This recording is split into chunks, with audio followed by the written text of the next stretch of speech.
বলবো আমি দাঁড়াও কি লিখছি তো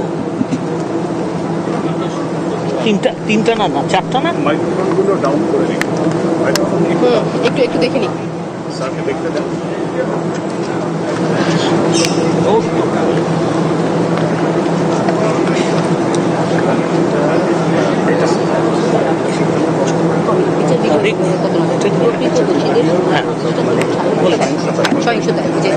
আমি এই প্রেক্ষিতে দেখেন আমরা দেখেছি এবং বিশদভাবে আমরা পরীক্ষা নিরীক্ষা পর্যালোচনা সবই করেছি।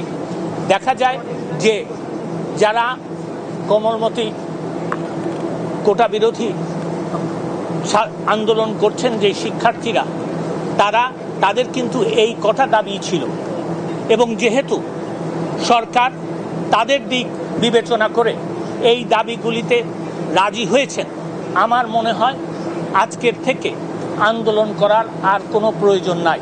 আমি সেই কারণে তাদেরকে আহ্বান জানাচ্ছি, অনুরোধ করছি, একজন পিতৃতুল্য নাগরিক হিসাবে আমি তাদেরকে অনুরোধ করছি যে তারা যেন এই সহিংসতা বন্ধ করে এবং এই আন্দোলন প্রত্যাহার বা স্থগিত করে। আমি এইটুকু বলতে চাই। আপনাদের জন্য কোনো প্রশ্ন থাকে আমি নিতে রাজি আছি। আজকে তারা প্রস্তাব দিয়েছে তারা আলোচনা করতে রাজি আছে। আজকে আমরা রাজি হয়েছি। এটা দেরি কোথায় হলো আপনি আমাকে বলে দেন।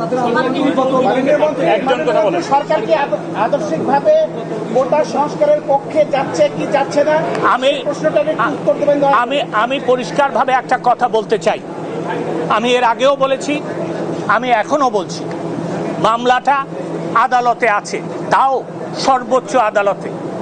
আমরা অবশ্যই যখন এই আদালতে আপনার মামলার শুনানি শুরু হবে, সরকার পক্ষ একটা প্রস্তাব এই কোটার ব্যাপারে দিবে এবং আমার মনে হয় যে আমরা যেহেতু সংস্কারের পক্ষে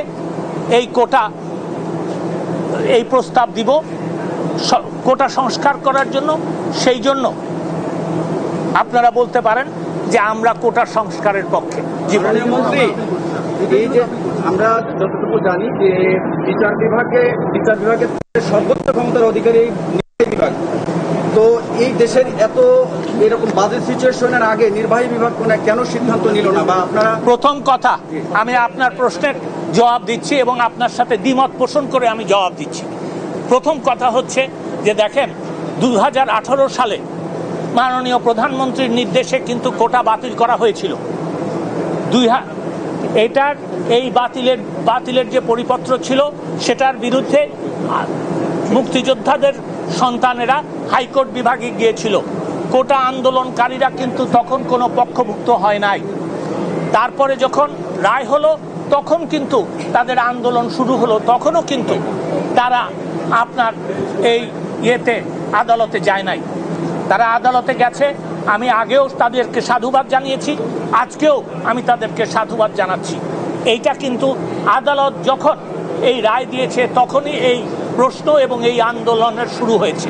আমি শুধু এইটুকু বলবো যে তাদের আন্দোলনের প্রেক্ষিতে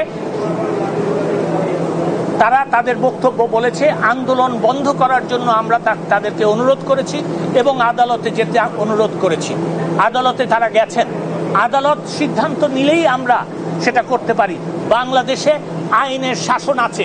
আদালতে আপনারা খতিয়ে দেখতে পারেন ইতিহাস, আদালতে যখন কোনো প্রশ্ন ওঠে তখন কিন্তু আদালত যতক্ষণ পর্যন্ত সেটা শেষ না করে ততক্ষণ পর্যন্ত নির্বাহী বিভাগ কোনো এটা নেয় না, সিদ্ধান্ত নেয় না।